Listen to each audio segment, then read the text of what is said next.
وہ دونوں ایک ریسٹورنٹ میں بیٹھے ہوئے تھے۔ رمشا آج خاص طور پر تیار ہو کر آئی تھی۔ وہ خوش تھی اور کوئی بھی اس کے چہرے سے اس کی خوشی کا اندازہ لگا سکتا تھا۔ سالار بھی۔ ویٹر سے مینیو کارڈ لے کر سالار نے بند کر کے ٹیبل پر رکھ دیا۔ رمشا نے حیرانگی سے اسے دیکھا۔ وہ اپنا کارڈ کھولے ہوئے تھی۔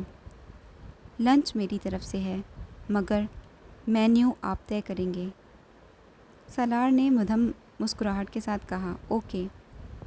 رمشا بے اختیار مسکرائی، پھر وہ مینیو کارڈ پر نظر دوڑانے لگی اور سالار کے کرب و جوار میں رمشا نے ویٹر کو کچھ ڈشز نوٹ کروائیں۔ جب ویٹر چلا گیا تو اس نے سالار سے کہا، تمہاری طرف سے لنچ کی یہ دعوت بڑا اچھا سرپرائز ہے میرے لیے۔ پہلے تو تم نے کبھی ایسی دعوت نہیں دی، بلکہ میری دعوت بھی رد کرتے رہے۔ ہاں، لیکن اب ہم دونوں کے لیے کچھ باتیں کرنا ضروری ہو گیا تھا۔ مجھے اسی لیے تمہیں یہاں بلانا پڑا، سالار نے کہا۔ رمشا نے گہری نظروں سے اسے دیکھا۔ کچھ باتیں؟ کون سی باتیں؟ پہلے لنچ کر لیں، اس کے بعد کریں گے، سالار نے اسے ٹالتے ہوئے کہا۔ مگر لنچ آنے اور کھانے میں کافی وقت لگے گا، کیا یہ بہتر نہیں ہے کہ ہم وہ باتیں ابھی کر لیں؟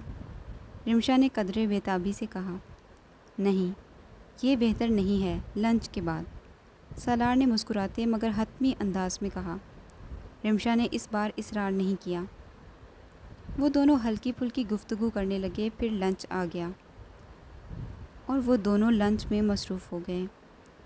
لنچ سے فارغ ہونے میں تقریباً پونا گھنٹہ لگا، پھر سالار نے ویٹر سے کافی منگوا لی۔ میرا خیال ہے اب بات شروع کرنی چاہیے، رمشا نے کافی کا پہلا گھونٹ لیتے ہوئے کہا۔ سالار اب بہت سنجیدہ نظر آ رہا تھا۔ وہ سر جھکائے اپنی کافی میں چمچ ہلا رہا تھا۔ رمشا کی بات پر اس نے سر اٹھا کر اسے دیکھا۔ میں تم سے اس کارڈ کے بارے میں بات کرنا چاہتا ہوں جو تم نے 2 دن پہلے مجھے بھیجا تھا۔ رمشا کا چہرہ قدرے سرخ ہو گیا۔ 2 دن پہلے جب وہ شام کو اپنے فلیٹ پر پہنچا تو وہاں ایک کارڈ اور بوکے اس کا منتظر تھا۔ وہ ایک ہفتہ ہانگ کانگ میں بینک کے کسی کام کے لیے گیا تھا اور اسی شام واپس آیا تھا۔ کارڈ رمشا کا بھیجا ہوا تھا۔ تمہیں دوبارہ دیکھ کر مجھے کتنی خوشی ہوگی اس کا اظہار ناممکن ہے۔ سالار کارڈ پر لکھے پیغام کو پڑھ کر چند لمحوں کے لیے ساکت رہ گیا۔ اس کے بدترین خدشات درست ثابت ہوئے تھے۔ رمشا اس کے لیے اپنے احساسات کا اظہار کر رہی تھی۔ سالار نے اگلے 2 دن اس کارڈ کے بارے میں رمشا سے کوئی تذکرہ نہیں کیا، لیکن اس نے ویکینڈ پر اسے لنچ کی دعوت دے ڈالی۔ رمشا کے ساتھ اب ان تمام باتوں کو کلیئر کرنا ضروری ہو گیا تھا۔ تمہیں کارڈ برا لگا؟ رمشا نے کہا۔ نہیں، پیغام۔ رمشا کچھ شرمندہ ہو گئی۔ آئی ایم سوری مگر میں صرف سالار، میں تمہیں بتانا چاہ رہی تھی کہ میں نے تمہیں کتنا مس کیا۔ سالار نے کافی کا ایک گھونٹ لیا۔ تم مجھے اچھے لگتے ہو، میں تم سے شادی کرنا چاہتی ہوں، رمشا نے چند لمحوں کے توقف کے بعد کہا۔ ہو سکتا ہے یہ پروپوزل تمہیں عجیب لگے، لیکن میں بہت عرصے سے اس سلسلے میں تم سے بات کرنا چاہ رہی تھی۔ میں تم سے فلرٹ نہیں کر رہی ہوں۔ جو کچھ کارڈ میں نے لکھا ہے، میں واقعی تمہارے لیے وہی جذبات رکھتی ہوں۔ سالار نے اسے بات مکمل کرنے دی۔ اب وہ کافی کا کپ نیچے رکھ رہا تھا۔ لیکن میں تم سے شادی نہیں کرنا چاہتا۔ جب وہ خاموش ہو گئی تو اس نے 2 ٹوک انداز میں کہا، کیوں؟ کیا اس سوال کا جواب ضروری ہے؟ سالار نے کہا۔ نہیں، ضروری نہیں ہے مگر بتانے میں کیا حرج ہے؟ تم مجھ سے شادی کیوں کرنا چاہتی ہو؟ سالار نے جواباً پوچھا۔ کیونکہ تم مختلف ہو۔ سالار ایک گہری سانس لے کر رہ گیا۔ عام مردوں جیسے نہیں ہو، وقار ہے تم میں، کلچرڈ اور گرومڈ ہو۔ میں ایسا نہیں ہوں۔ ثابت کرو، رمشا نے چیلنج کیا۔ کر سکتا ہوں مگر نہیں کروں گا، اس نے کافی کا کپ دوبارہ اٹھاتے ہوئے کہا۔ ہر مرد سالار سکندر سے بہتر ہے۔ کس لحاظ سے؟ ہر لحاظ سے۔ میں نہیں مانتی۔ تمہارے نہ ماننے سے حقیقت نہیں بدلے گی۔ میں تمہیں جانتی ہوں، 1.5 سال سے تمہارے ساتھ کام کر رہی ہوں۔ مردوں کے بارے میں اتنی جلدی کسی رائے پر پہنچنا مناسب نہیں ہوتا۔ تمہاری کوئی بات تمہارے بارے میں میری رائے کو تبدیل نہیں کر سکتی۔ رمشا اب بھی اپنی بات پر قائم تھی۔ تم جس فیملی سے تعلق رکھتی ہو، جس سوسائٹی میں موو کرتی ہو، وہاں تمہیں مجھ سے زیادہ اچھے مرد مل سکتے ہیں۔ تم مجھ سے صرف اپنی بات کرو۔ رمشا، میں کسی اور سے محبت کرتا ہوں، اس نے بالآخر کہہ دیا۔ اس ساری گفتگو میں پہلی بار رمشا کی رنگت زرد پڑی۔ تم نے کبھی نہیں بتایا؟ سالار آہستہ سے مسکرایا۔ ہمارے درمیان اتنی بے تکلفی تو کبھی بھی نہیں رہی۔ تم اسے شادی کر رہے ہو؟ دونوں کے درمیان اس بار خاموشی کا ایک طویل وقفہ آیا۔ ہو سکتا ہے کچھ مشکلات کی وجہ سے میری وہاں شادی نہ ہو سکے، سالار نے کہا۔ میں تمہاری بات سمجھ نہیں سکی۔ تم کسی سے محبت کر رہے ہو یہ جانتے ہوئے کہ وہاں تمہاری شادی نہیں ہو سکتی؟ کچھ ایسا ہی ہے۔ سالار، تم اتنے جذباتی تو نہیں ہو؟ ایک پریکٹیکل آدمی ہو کر تم کس طرح کی عجیب بات کر رہے ہو؟ رمشا استہزائیہ انداز میں ہنس دی۔ فرض کیا کہ وہاں تمہاری شادی نہیں ہوئی تو پھر کیا تم شادی نہیں کرو گے؟ نہیں، رمشا نے نفی میں سر ہلایا۔ آئی کانٹ بلیو، مجھے یقین نہیں آ رہا۔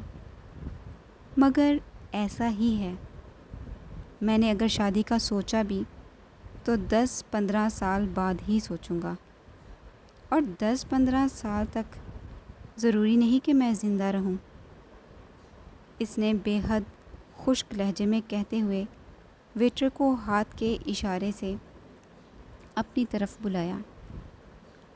میں چاہتا ہوں رمشا کہ آج کی اس گفتگو کے بعد ہم دونوں کے درمیان دوبارہ کوئی ایسا مسئلہ پیدا نہیں ہو۔ ہم اچھے کولیگ ہیں۔ میں چاہتا ہوں یہ تعلق ایسے ہی رہے۔ میرے لیے اپنا وقت ضائع مت کرو۔ میں وہ نہیں ہوں جو تم مجھے سمجھ رہی ہو۔ ویٹر قریب آ گیا تھا۔ سالار اس کا لایا ہوا بل ادا کرنے لگا۔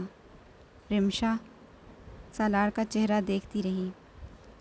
وہ اب کسی گہری سوچ میں ڈوبی ہوئی تھی۔ سالار اس روز کسی کام سے لنچ بریک کے بعد آفس سے نکل آیا۔ ریلوے کراسنگ پر ٹریفک کا رش دیکھ کر اس نے دور سے ہی گاڑی موڑ لی۔ وہ اس وقت کسی ٹریفک جام میں پھنس کر وقت ضائع کرنا نہیں چاہتا تھا۔ گاڑی کو پیچھے موڑ کر اس نے ایک دوسری سڑک پر ٹرن لے لیا۔ وہ اس سڑک پر تھوڑا ہی آگے گیا تھا جب اس نے سڑک کے کنارے فٹ پاتھ پر ایک بوڑھی خاتون کو بیٹھے دیکھا۔ وہ ایک ہائی روڈ تھی اور اس وقت بالکل سنسان تھی۔ خاتون اپنے لباس اور چہرے سے کسی بہت اچھے گھرانے کی نظر آ رہی تھی۔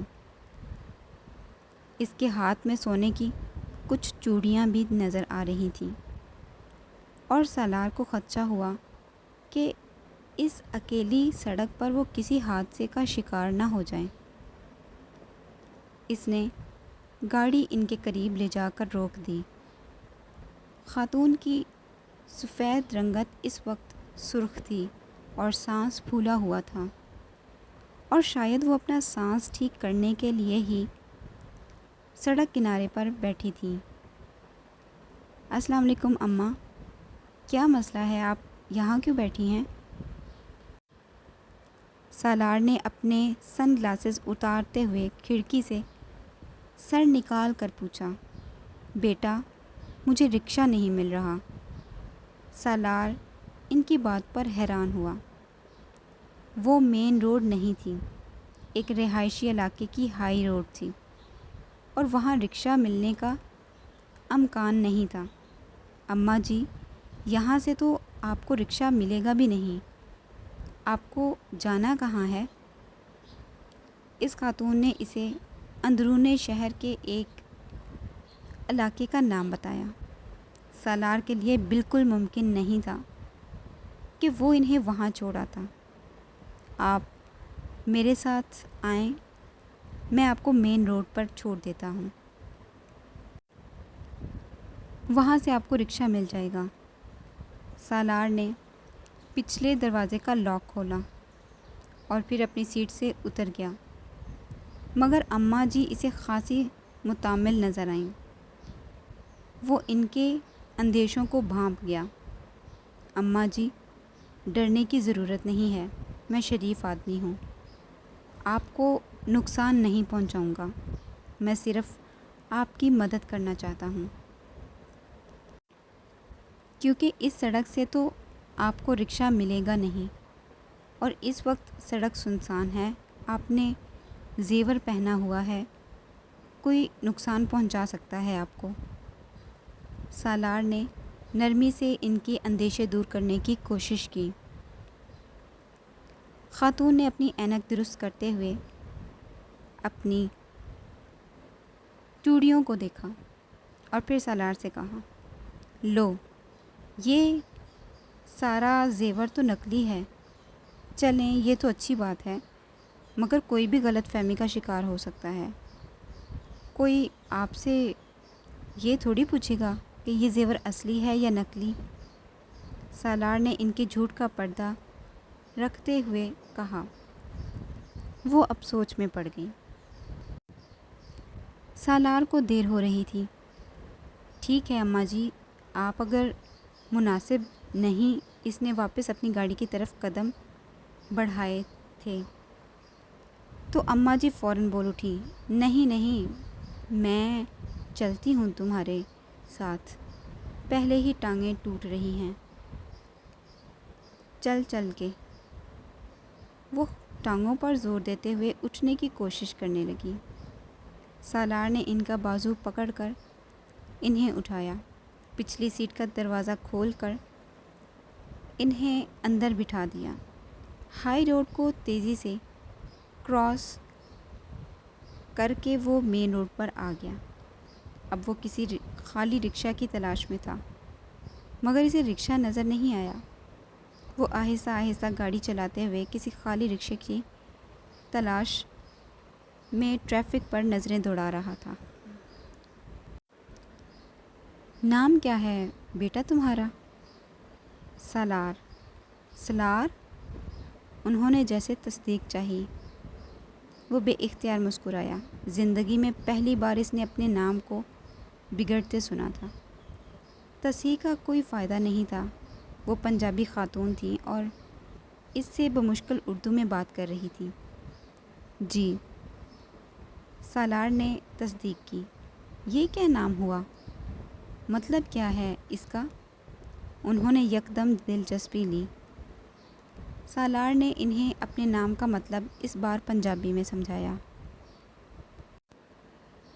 اماں جی کو اس کے پنجابی بولنے پر خاصی خوشی ہوئی، اور اب وہ پنجابی میں گفتگو کرنے لگی۔ سالار کے نام کا مطلب پوچھنے کے بعد انہوں نے کہا، میری بڑی بہو کے ہاں بیٹا ہوا ہے، وہ حیران ہوا۔ اسے توقع نہیں تھی کہ نام کا مطلب جاننے کے بعد ان کا اگلا جملہ یہ ہوگا، جی مبارک ہو۔ فوری طور پر اسے یہی سوچا، خیر مبارک۔ انہوں نے خاصی مسرت سے اس کی مبارک کے بعد وصول کی۔ میری بہو کا فون آیا تھا، پوچھ رہی تھی کہ امی آپ نام بتائیں، میں تمہارا نام دے دوں؟ اس نے بیک ویو مرر سے کچھ حیران ہو کر انہیں دیکھا۔ دے دیں؟ چلو یہ مسئلہ تو حل ہوا۔ اماں جی اب اطمینان سے اینک اتار کر اپنی بڑی سی چادر کے پلو سے اس کے شیشے صاف کرنے لگی۔ سالار کو ابھی تک کوئی رکشہ نظر نہیں آیا تھا۔ عمر کتنی ہے تمہاری؟ انہوں نے گفتگو کا سلسلہ وہیں سے جوڑا جہاں سے توڑا تھا۔ 30 سال۔ شادی شدہ ہو؟ سالار سوچ میں پڑ گیا۔ وہ ہاں کہنا چاہتا تھا مگر اس کا خیال تھا کہ ہاں کی صورت میں سوالات کا مزید سلسلہ دراز ہو جائے گا، اس لیے بہتر یہی تھا کہ انکار کر دے، اور اس کا یہ اندازہ اس دن اس کی سب سے فاش غلطی ثابت ہوا۔ نہیں، شادی کیوں نہیں کی؟ بس ایسے ہی، خیال نہیں آیا۔ اس نے جھوٹ بولا۔ اچھا۔ کچھ دیر خاموش رہی۔ سالار دعائیں کرتا رہا کہ اسے رکشہ جلدی مل جائے۔ اسے دیر ہو رہی تھی۔ کیا کرتے ہو تم؟ میں بینک میں کام کرتا ہوں۔ کیا کام کرتے ہو؟ سالار نے اپنا عہدہ بتایا۔ اسے اندازہ تھا کہ اماں جی کے اوپر سے گزرے گا مگر وہ اس وقت ہکا بکا رہ گیا جب انہوں نے بڑے اطمینان سے کہا، یہ افسر ہوتا ہے نا؟ وہ بے اختیار ہنسا۔ اس سے زیادہ اچھی وضاحت کوئی اس کے کام کو نہیں دے سکتا تھا۔ جی اماں جی، افسر ہوتا ہے۔ وہ محفوظ ہوا۔ کتنا پڑھے ہو تم؟ 16 جماعتیں۔ اس بار سالار نے اماں جی کا فارمولہ استعمال کرتے ہوئے اپنی تعلیم کو آسان لفظوں میں پیش کیا۔ اماں جی کا جواب اس بار بھی حیران کن تھا۔ یہ کیا بات ہوئی 16 جماعتیں؟ MBA کیا ہے یا MA اکنامکس؟ سالار نے بے اختیار پلٹ کر اماں جی کو دیکھا۔ وہ اپنی اینک کے شیشوں سے اسے گھور رہی تھی۔ اماں جی، آپ کو پتہ ہے MBA کیا ہوتا ہے یا MA اکنامکس کیا ہوتا ہے؟ وہ واقعی حیران تھا۔ لو، مجھے نہیں پتہ ہوگا۔ میرے بڑے بیٹے نے پہلے MA اکنامکس کیا ادھر پاکستان سے، پھر انگلینڈ جا کر اس نے MBA کیا، وہ بھی بینک میں ہی کام کرتا ہے، مگر ادھر انگلینڈ میں اسی کا تو بیٹا ہوا ہے۔ سالار نے ایک گہری سانس لیتے ہوئے گردن واپس موڑ لی۔ تو پھر تم نے بتایا نہیں؟ کیا؟ سالار کو فوری طور پر یاد نہیں آیا کہ انہوں نے کیا پوچھا تھا۔ اپنی تعلیم کے بارے میں نے MBA کیا ہے۔ کہاں سے؟ امریکہ سے۔ اچھا، ماں باپ ہیں تمہارے؟ جی۔ کتنے بہن بھائی ہیں؟ سوالات کا سلسلہ دراز ہوتا جا رہا تھا۔ 5۔ سالار کو کوئی جائے فرار نظر نہیں آ رہی تھی۔ کتنی بہنیں اور کتنے بھائی؟ 1 بہن اور 4 بھائی۔ شادیاں کتنوں کی ہوئی ہیں؟ میرے علاوہ سب کی۔ تم سب سے چھوٹے ہو؟ نہیں، چوتھے نمبر پر ہوں۔ 1 بھائی چھوٹا ہے۔ سالار کو اب پہلی بار اپنی سوشل ورک پر پچھتاوا ہونے لگا۔ اس کی بھی شادی ہو گئی؟ تو پھر تم نے شادی کیوں نہیں کی؟ کوئی محبت کا چکر تو نہیں؟ اس بار سالار کے پیروں کے نیچے سے زمین ہی کھسک گئی۔ وہ ان کی قیافہ شناسی کا قائل ہونے لگا۔ اماں جی، رکشہ نہیں مل رہا، آپ مجھے ایڈریس بتا دیں، میں آپ کو خود چھوڑ آتا ہوں۔ سالار نے ان کے سوال کا جواب گول کر دیا۔ دیر تو اسے پہلے ہی ہو چکی تھی اور رکشے کا بھی ابھی تک کوئی نام و نشان نہیں تھا، اور وہ اس بوڑھی خاتون کو کسی سڑک پر پھر کھڑا نہیں کر سکتا تھا۔ اماں جی نے اسے پتہ بتایا۔ سالار کی سمجھ میں نہیں آیا۔ ایک چوک میں کھڑے ٹریفک کانسٹیبل کو اس نے وہ پتہ دہرایا۔ سالار کی سمجھ میں نہیں آیا۔ ایک چوک میں کھڑے کانسٹیبل کو اس نے وہ پتہ دہرا کر مدد کرنے کے لیے کہا۔ کانسٹیبل نے اسے علاقے کا رستہ سمجھایا۔ سالار نے دوبارہ گاڑی چلانا شروع کی۔ تو پھر تم نے مجھے بتایا نہیں کہ کہیں محبت کا چکر تو نہیں تھا؟ سالار کا دل چاہا کہیں ڈوب کر مر جائے۔ وہ خاتون ابھی تک اپنا سوال نہیں بھولی تھی، جبکہ وہ صرف اس سوال کے جواب سے بچنے کے لیے انہیں گھر چھوڑنے پر تیار ہوا تھا۔ نہیں اماں جی، ایسی کوئی بات نہیں، اس نے اس بار سنجیدگی سے کہا۔ الحمدللہ۔ وہ اماں جی کی اس الحمدللہ کا سیاق و سباق سمجھ نہیں پایا تھا، اور اس نے اس کا تردد بھی نہیں کیا۔ اماں جی اب اس کے ماں باپ کے بارے میں کریت کر معلومات حاصل کرنے کی کوشش فرما رہی تھی۔ سالار واقعی مصیبت میں پھنس گیا تھا۔ سب سے بڑی گڑبڑ اس وقت ہوئی جب وہ اماں کے بتائے ہوئے علاقے میں پہنچا اور اس نے اماں جی سے مطلوبہ گلی کی طرف رہنمائی کرنے کی درخواست فرمائی، اور اماں جی نے کہا، کمال اطمینان سے کہا، اب یہ تو مجھے پتہ ہے کہ اس علاقے میں گھر ہے، مگر پتہ مجھے معلوم نہیں۔ وہ بھونچا گیا۔ اماں جی تو گھر کیسے پہنچاؤں میں آپ کو؟ پتے کے بغیر اس علاقے میں آپ کو کہاں ڈراپ کروں؟ وہ اپنے گھر پر لکھا نمبر اور نام بتانے لگی۔ نہیں اماں جی، مجھے آپ گلی کا نام بتائیں۔ وہ گلی کے نام کی بجائے نشانیاں بتانے لگی۔ حلوائی کی ایک دکان ہے گلی کے کونے میں، بہت کھلی گلی ہے۔ پرویز صاحب کا گھر بھی وہیں ہے، جن کے بیٹے نے جرمنی میں شادی کی ہے پچھلے ہفتے۔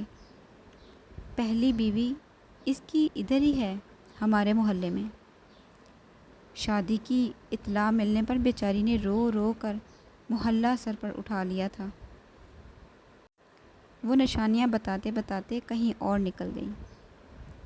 سالار نے سڑک کے کنارے گاڑی کھڑی کر دی۔ اماں جی، آپ کے شوہر کا کیا نام ہے؟ گھر کے بارے میں اور گلی کے بارے میں کچھ تفصیل سے بتائیں، اس طرح تو میں آپ کو کبھی بھی گھر نہیں پہنچا سکوں گا۔ اس نے تحمل سے کام لیتے ہوئے کہا۔ میں سعیدہ اماں کے نام سے جانی جاتی ہوں۔ میاں بیچارے تو 10 سال پہلے فوت ہو گئے، ان کو تو لوگ بھول بھال گئے، اور گلی کا میں تمہیں بتا رہی ہوں، بہت بڑی گلی ہے۔ 3 دن پہلے گٹر کے 2 ڈھکن لگا کر گئے ہیں، بالکل نئے، سیمنٹ سے جوڑ کر گئے ہیں۔ ہر ماہ کوئی نہ کوئی اتار کر لے جاتا تھا۔ اب بے فکری ہو گئی ہے۔ سالار نے بے اختیار گہری سانس لی۔ اماں جی، کیا میں یہ کہہ کر لوگوں سے آپ کی گھر کا پوچھوں کہ گٹر کے 2 نئے ڈھکنوں والی گلی کون سی ہے؟ آپ وہاں کے کسی ایک ایسے شخص کا نام بتائیں جسے لوگ جانتے ہوں، جو قدرے معروف ہو۔ وہ مرتضیٰ صاحب ہیں، جن کے بیٹے مظفر کی ٹانگ ٹوٹ گئی تھی کل صبح۔ اماں جی، یہ کوئی تعارف نہیں ہوتا۔ وہ اس کی بات پر برا مان گئی۔ لو بھلا، اب کیا ہر گھر میں ٹانگ ٹوٹتی ہے؟ کسی نہ کسی کی۔ سالار چپ چاپ گاڑی سے اتر گیا۔ آس پاس کی دکانوں سے اس نے سیدہ اماں کے بتائے ہوئے کوائف کے مطابق گلی تلاش کرنا شروع کی، مگر جلد ہی اسے پتہ چل گیا کہ ان دو نشانیوں کے ساتھ وہ کم از کم آج کی تاریخ میں گھر نہیں ڈھونڈ سکتا۔ وہ مایوس ہو کر واپس لوٹا۔ اماں جی، گھر میں فون ہے آپ کے؟ گاڑی کے اندر گھستے ہی اس نے پوچھا۔ ہاں ہے۔ سالار نے سکون کا سانس لیا۔ اس کا نمبر بتائیں مجھے، سالار نے اپنا موبائل نکالتے ہوئے کہا۔ نمبر کا تو مجھے نہیں پتہ۔ وہ ایک بار پھر دھک سے رہ گیا۔ فون نمبر بھی نہیں پتہ؟ اس نے شدید صدمے کے عالم میں کہا۔ بیٹا، میں نے کون سا کبھی فون کیا ہے؟ میرے بیٹے خود کر لیتے ہیں، رشتہ دار بھی خود کر لیتے ہیں، یا ضرورت ہو تو بیٹی فون ملا دیتی ہے۔ ادھر ماڈل ٹاؤن میں کس کے پاس گئی تھیں؟ سالار کو یکدم خیال آیا۔ ادھر کچھ رشتہ دار ہیں میرے، پوتے کی مٹھائی دینے گئی تھی، انہوں نے فخریہ بتایا۔ سالار نے سکون کا سانس لیتے ہوئے گاڑی سٹارٹ کی۔ ٹھیک ہے، ادھر ہی چلتے ہیں، وہاں کا پتہ بتائیں۔ پتہ تو مجھے نہیں پتہ۔ سالار اس بار صدمے سے کچھ دیر کے لیے بول بھی نہ سکا۔ تو پھر گئیں کیسے تھیں آپ؟ بیٹا، اصل میں جہاں جانا ہو ہمسائے کے بچے چھوڑ آتے ہیں، انہی کو گھر کا پتہ ہے۔ پچھلے 10 سال سے مجھے وہی لے کر جا رہے ہیں، وہ چھوڑ آتے ہیں، اور پھر وہاں سے بلال وغیرہ واپس چھوڑ جاتے ہیں۔ اصل میں یہ بلال وغیرہ بھی پہلے میرے محلے میں ہی ہوتے تھے، یہی کوئی 10-12 سال پہلے ادھر گئے ہیں، اس لیے میرے پورے محلے کو ان کے گھر کا پتہ تھا۔ سالار نے کچھ نہیں کہا۔ اسے اب بھی امید تھی کہ جہاں سے اس نے ان خاتون کو پک کیا ہے بلال وغیرہ کا گھر وہیں کہیں ہوگا۔ سیدہ اماں کی گفتگو جاری تھی۔